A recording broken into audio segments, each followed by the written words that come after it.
After Indiana took a decisive 2-0 series lead on New York's home floor, it really only made sense that they would lose Game 3 to a Knicks team with their back against the wall. Game 4 would determine if this series would go on to be really interesting, or if the remaining games would be a foregone conclusion.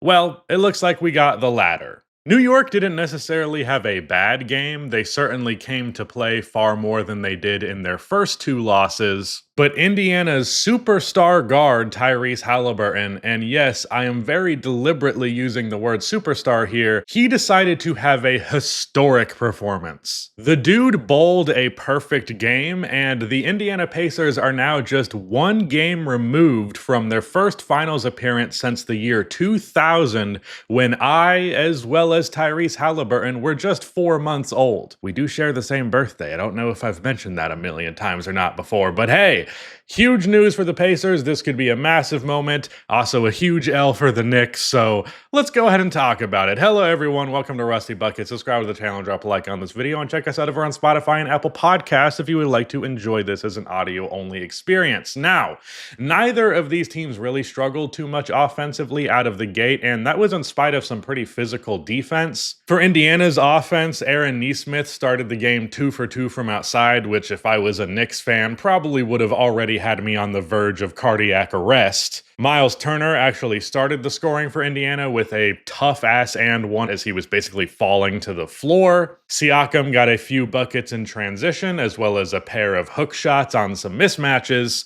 And Mathurin also got 2 buckets really quickly when he checked in late in the first, getting a mid-range pull-up as well as a backdoor cut for a layup. But what was a great sign for Indiana early on is just how aggressive Tyrese Haliburton was, where he got half of his damn scoring in the game done in this quarter. Hallie started the game 2 for 2 from outside. This one is filthy. This shot right here is exactly why I thought Indiana would not struggle versus New York's defense to nearly the extent that Boston's did. Hallie can hit this shot with confidence. This is actually a mismatch, because Haliburton will actually make that shot.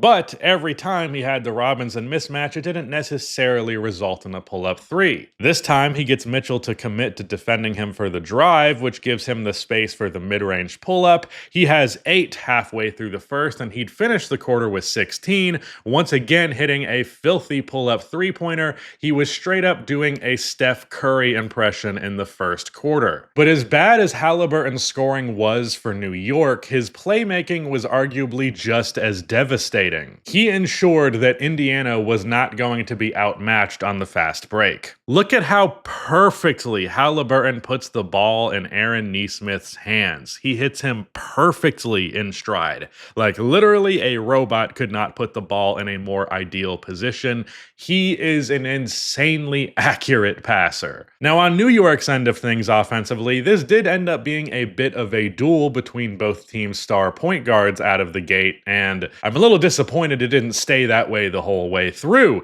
But this 3 from Jalen was a snatchback into a pull-up that completely loses Ben Shepherd, long enough at least for him to get a clean look. This was his second 3 of the quarter, and he hit 4 of his first 5 shots. However, basically most of the scoring that he did otherwise in this game came at the free throw line. Josh Hart hit his first 3, which was a nice sign. If you're going to play him, you're going to take every one of those you can get. However, his lack of spacing did end up burning them in the end. Mikal Bridges tried to punish the Haliburton mismatch to mostly poor results. The first play, he got an and one hook shot on him in the post, which was awesome, but otherwise he blew by him on a drive and missed a bunny. He took a dumb shot over him on a fast break that was like, that's not a good shot just because you're being defended by Haliburton. Precious Achiuwa also checked into the game for 2 minutes, which is perplexing. Like, genuinely, what has happened to Tom Thibodeau? Is he having like a crisis of character? Does he not know who he is anymore?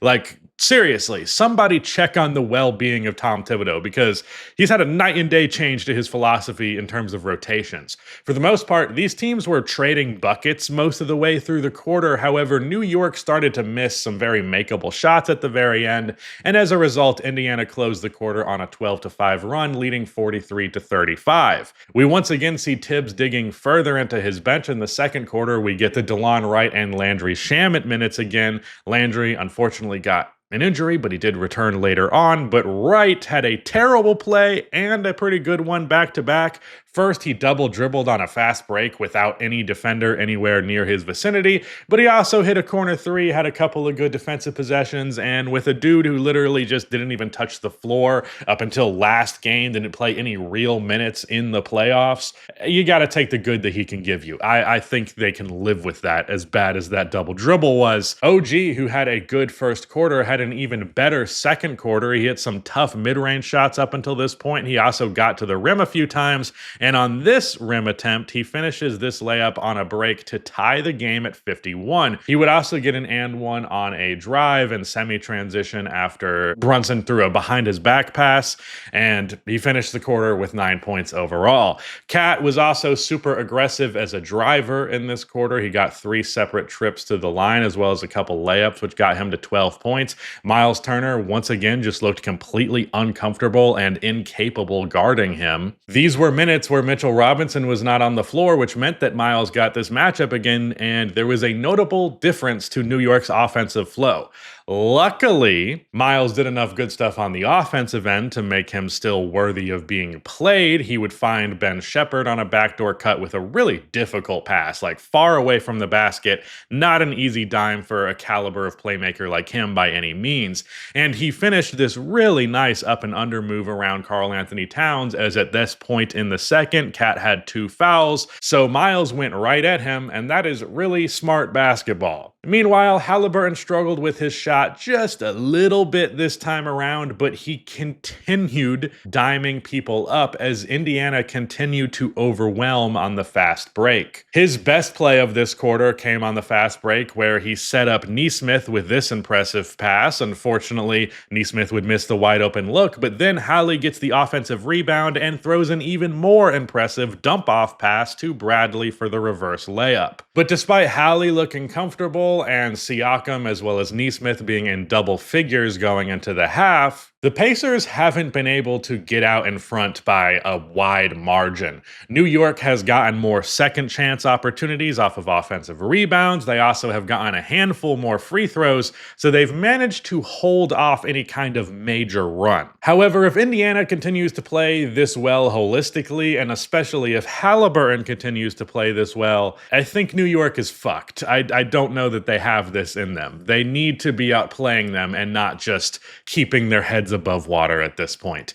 Outside of the 3 Pacers in double figures, no one for Indiana has really been exceptional, but I think that's bound to change in the second half. Somebody else is also going to step up. Indiana leads 69-64. New York didn't exactly start the third quarter off on the best note. Siakam hit a mid-range shot right out of the gate. Then the Knicks turned it over twice, one of them resulting in a dunk in transition for Siakam and another dime for Haliburton. Early on, Cat continued to have his struggles offensively because he's just really not as impactful on that end at the power forward position, as it allows Indiana to put Miles on Robinson. Man, I knew that Siakam could defend Cat. I had hoped that this would be the default matchup, but I'll take it because this double big lineup for New York is ultimately working against them, as it has taken away Cat's best advantage. Later on into the quarter, New York took Robinson out and went back to Cat at the 5, and his offensive comfort level was night and day. Literally, the moment they went smaller and Miles was on Karl Anthony Towns, he gets fucking cooked by this absolutely gorgeous spin move. Brunson shot 10 damn free throws in this quarter, but he only actually hit 2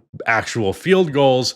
However, Hallie was fine with his pure ethical buckets, scoring 8 in the third quarter. Here, he gets yet another deep bomb to drop because Brunson is expecting a switch to happen, so he plays off of him, which allows him to get the space to hit that 3 comfortably despite a late contest. Once again, Indiana ends this quarter strong, and this is a huge thing that makes me not feel good about the Knicks going into this fourth quarter, because in Game 3, they closed 3 quarters super strong, including that fourth quarter. Through the first 3, Indiana has been the team that ended on a run every time, because they also ended the second quarter on a 6-0 run. Once again, they also didn't respond well to open a quarter. Indiana starts the quarter on a 9-5 run. Siakam Siakam doing a majority of the scoring, including this corner three on the fast break with a good setup from Benedict Mathurin. Speaking of, Ben also got 6 free throw attempts in 4 minutes in this quarter, hitting 5 of them, which is a much needed offensive boost with Tyrese Haliburton on the bench. So they weren't even able to bridge the gap without the player who's been cooking them all game on the floor. The offense for New York mostly ran through OG in the early fourth quarter to some mostly bad results. There was some good stuff. He hit a step back midi off of a curl action. He hit a step back three over Siakam that was very heavily contested, but still went in. I also think he got to the free throw line like 2 or 3 times, but the offensive flow overall wasn't very good. And I was rather perplexed by how much they were going to OG in this situation when you have Cat and Brunson. Going to him wasn't doing them much good, but Cat wasn't being aggressive, and he had the Miles Turner matchup this time. He was not playing with Robinson this time, and he really just wasn't being aggressive. And the one time that he did, it resulted in an offensive foul. After their initial run, Indiana found themselves with their own offensive woes. In fact, they would go scoreless for 3 minutes straight. However, New York only got like 2 buckets in that time span themselves, so it didn't really end up mattering. Eventually, Indiana would score a further 4 points to put the lead right back where it was. But New York would finally respond with a 10-2 run. However, Siakam would hit a 3 on the break, but then Mikal Bridges would hit this fading movement 3 over Miles Turner, which would cut the lead to 6. But then Hallie was left wide open on a drive, like as wide open gets, which got the lead right back to 8. And that is basically the back and forth experience for this game in a nutshell. New York would do something to make it look like taking the lead is possibly on the horizon. You know, there's a glimmer of hope available here, but then Indiana would stamp out that light emphatically. As I was typing this right here, the stats are not available on NBA.com, but just my gut instinct told me that I was all but certain that Brunson was not scoring well in the fourth and in the half. He came out of the gate swinging in that first quarter, but he was quiet the rest of the game. I looked at the stats after it, and as I mentioned, he had the 10 free throws in the third quarter, so he did have 15 in the second half overall, but he only hit 3 field goals, and he only hit 1 of them for 2 points on 1 for 3 shooting without getting to the line in that fourth quarter. Yeesh. As I felt would be the case by halftime, New York managed to keep up, but there was just no way they were going to pull ahead at the rate that they were going. Indiana seemed especially aggressive on the drive later in the game, which resulted in a ton of trips to the line. I mentioned that with Mathurin earlier on in the quarter. Siakam was also super aggressive getting to the basket late. This also started to even out another advantage that New York had because they were leading in free throw attempts by a decent margin. I think by the end it was only by 7, but at one point it was by like 15. Miles Turner would foul out in the last minute, which meant that Obi Toppin would check in to close the game, and he ended up being the one to tie the bow on this W. This is an amazing inbound play by the Pacers and a deceptive pass from Haliburton by putting the ball so low, making Cat not even register it. However, Toppin being the screener on this play, the defense is expecting the ball to go to Nesmith in the corner off of the curl, but Obi pops and nails the dagger 3-pointer. The final score, Indiana 130, New York 121. For some notes on the Pacers, what in the Haliburton? He finishes the game with 32 points, 12 rebounds, 15 assists, 0 turnovers, and 4 steals on 62% true shooting. I kid you not, there was one shot that I can remember from this game that he took that I was like, I don't know about that, Tyrese. Kind of a bad shot. Otherwise, I don't think there's a single mistake he made, at least on the offensive end of the ball. And on defense, those 4 steals are no joke. He has been playing the passing lane very, very well throughout this series, and I don't know what his steal numbers were before this. In fact, I'm going to check it real quick just because I'm curious. In game 1, he had 1 steal, but he had 2 in game 2, 3 in game 3, 4 in game 4. So you want to guess how many steals he's going to have in game 5? That's very funny, Tyrese. He is the second player in NBA history to get a triple-double with 0 turnovers with 30-plus points in the playoffs. They didn't say who was the first, which I thought was very confusing from the broadcast, but that's what they said. I believe it is true. And he is outright the first player ever to have a 30-point, 10 rebound, and 15 assist plus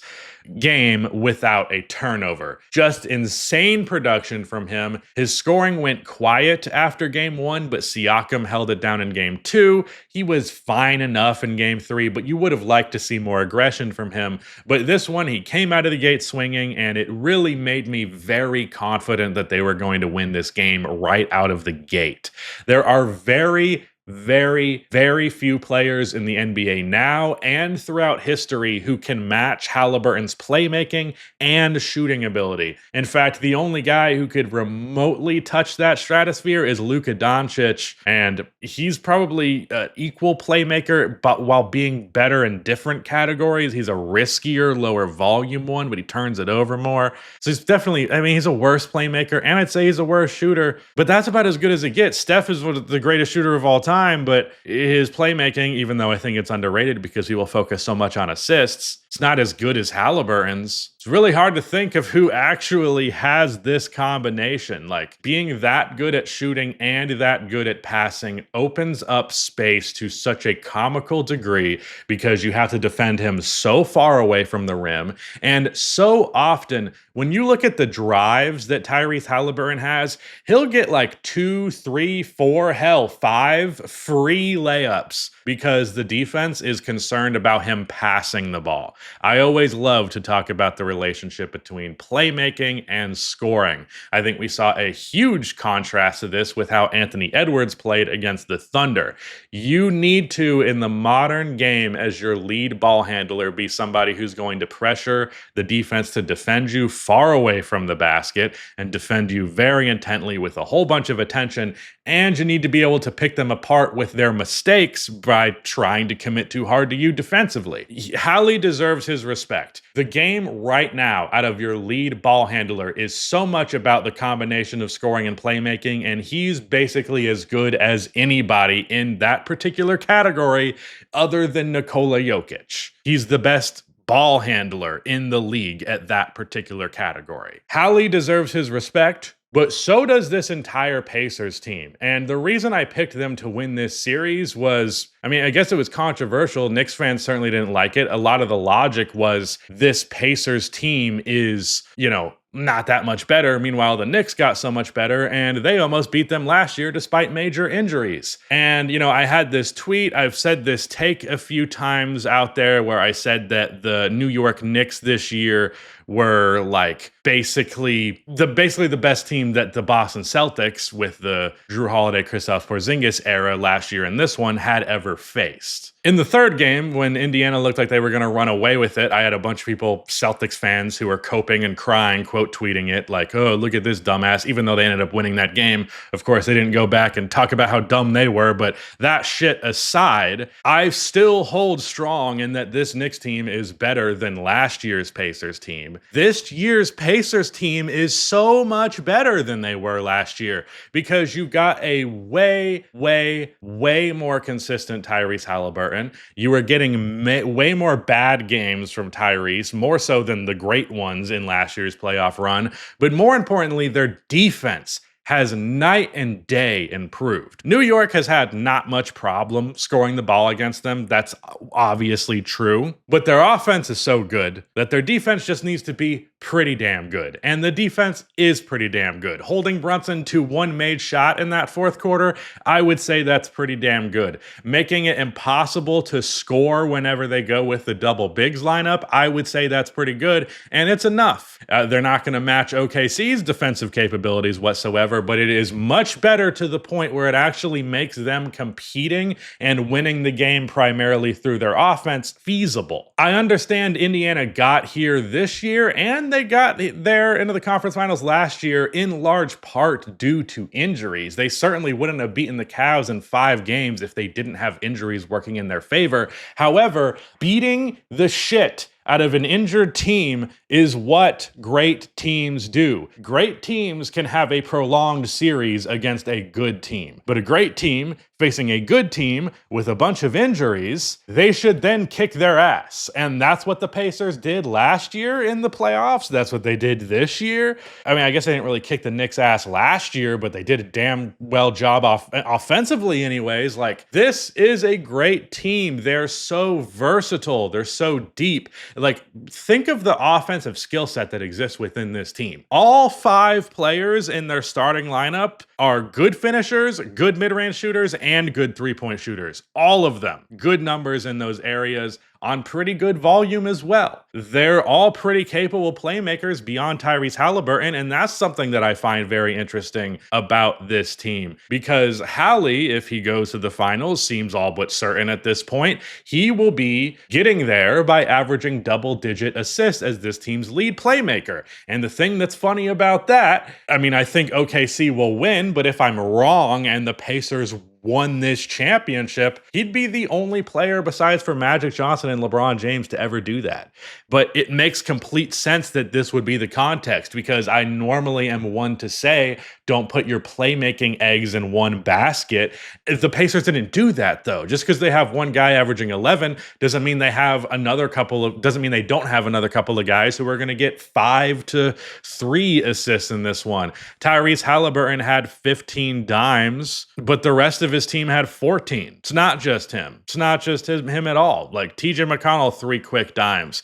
Obi had 2 in 17 minutes. Andrew Nembhard, even though he shot the ball very terribly and was really the only L for the Pacers in this one, he had 3 assists. Like, Benedict Mathurin had 2 assists in 12 minutes. They are a good, well-rounded team, and I'm not surprised at all that they are in this particular position after knowing that the Cavs had the injuries they did. If you told me they were going to have the injuries they did, I would have said they'd lose that series, maybe not as quickly, but still.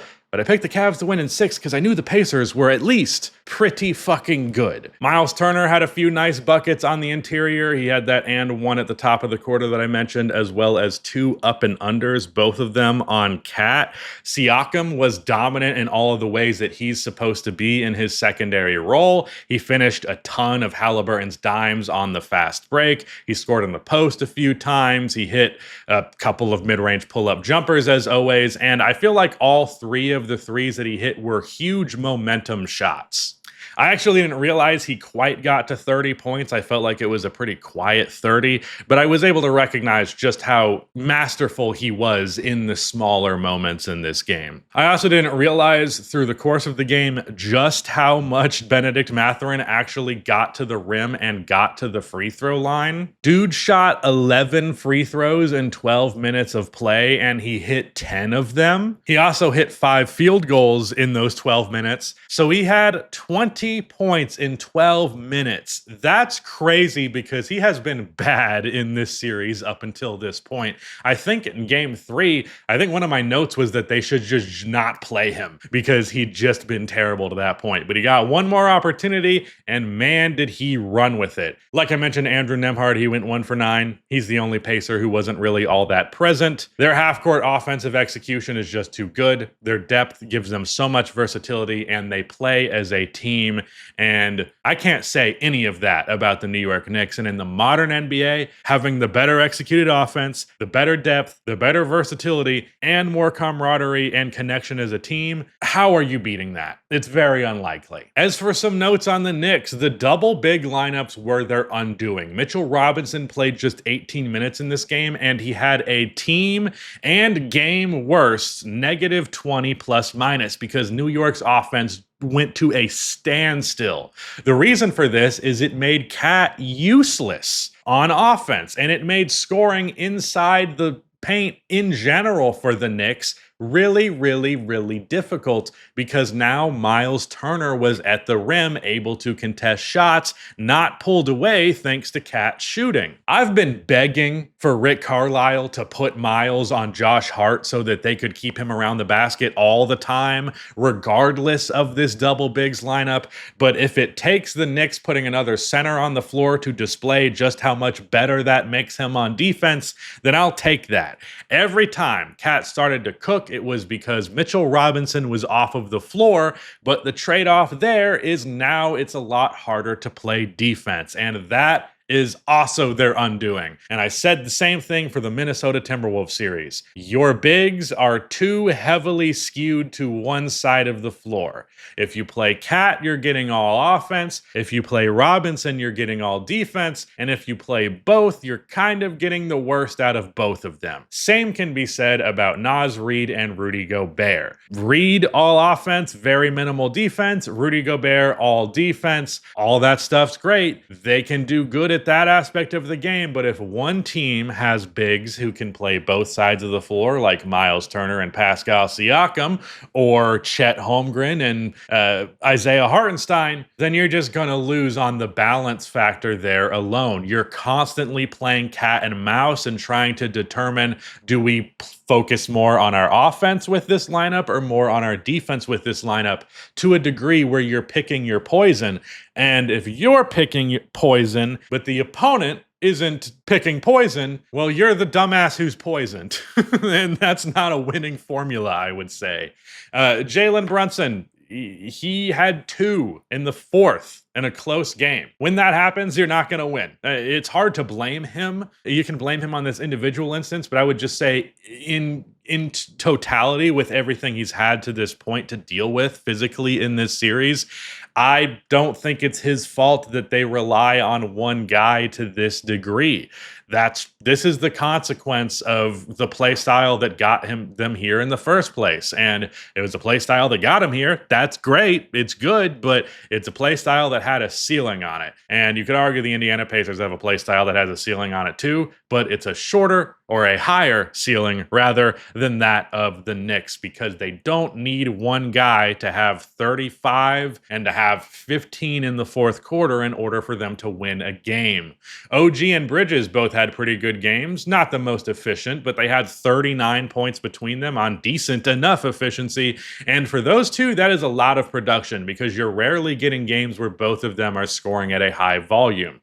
Josh Hart, again, kind of lost me here. Even if I think he's a high impact guy at times, I really think he's more well suited as a 6th or 7th man on a team, kind of in that Alex Caruso role, which is, we can play you 20 minutes some nights and 30 minutes some nights, depending on how well you play, but we don't need you, and we're not completely cooked in the starting forward department if you're not available. That's the more ideal circumstance, and I think they just rely on him too much. Like, the little things matter. The little things matter a lot, but he's also not very good at some of the big things. He had 5 turnovers to just 1 assist in this one, and I do think he's a pretty good functional connective playmaker, but he's not a particularly good one in general.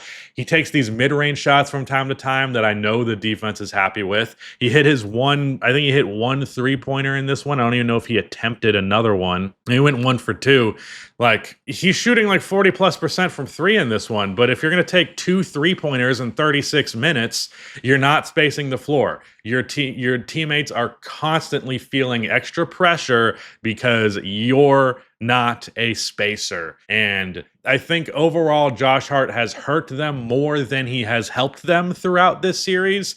I don't think that's his fault here. And I feel bad criticizing the Knicks because it's more about the roster construction and the execution from the coaching staff more than it is anything else. There is a lot of talent here with a lot of strengths and weaknesses, and a system that highlights a lot of those weaknesses and often fails to highlight the strengths. Tom Thibodeau, I've been saying he needs to be fired. I respect so much the floor that he gives this team. However, if they want a ceiling that is higher than the one they have currently, I think either he needs to go or they need to do a great job retooling the bench and the 5th starter for this team, because I really think Josh Hart should not be your 5th starter after this year. But seriously, what was with Tibbs' change in perspective and rotations? Like, I think we could all agree that he needed to dial it back a little bit, like his energy in terms of going like, we'll just play the starters the whole game. That shit's a little crazy, and I'm thinking maybe that started to pile up and make them play worse, and he realized that. Maybe that's why he switched to a completely different extreme end of the spectrum, because like as much as I think he should dial it back, oh my God, sorry about the cam link. We're gonna get a new one after the playoffs. Oh my God, fuck off. Is that good? But DeLon Wright, God damn it. But DeLon Wright, oh my God, stop it. But DeLon Wright, Landry Shamet, and Precious Achua should not combine for 23 minutes in such an important game, and none of your starters cracked 40 minutes? None of them? This is the time to be a complete dickweed about tightening your rotations. What are you doing, Tom? Do you know who you are? Do the Knicks have any chance at a comeback? Any chance at all? No, they don't. Not really. And you know why? Because it would have to come down to multiple miracle level performances out of multiple players to manage to match what Indiana is capable of doing offensively any day of the week. That's the reason that they were probably always going to lose this series. The Knicks had 17 assists in this game, paired with 17 turnovers. Haliburton had 15 assists and 0 turnovers. There's just a night and day difference between the quality of the offensive execution in the half court, not to mention the fast break differential. The Pacers are just better, and they're a far worse matchup for the Knicks than the Celtics were, because I also think this Pacers team would have been the best team the 2024 Celtics would have faced. But yeah, that's it. These keep getting longer and longer, but shout out to Rudy for editing this video, and goodbye.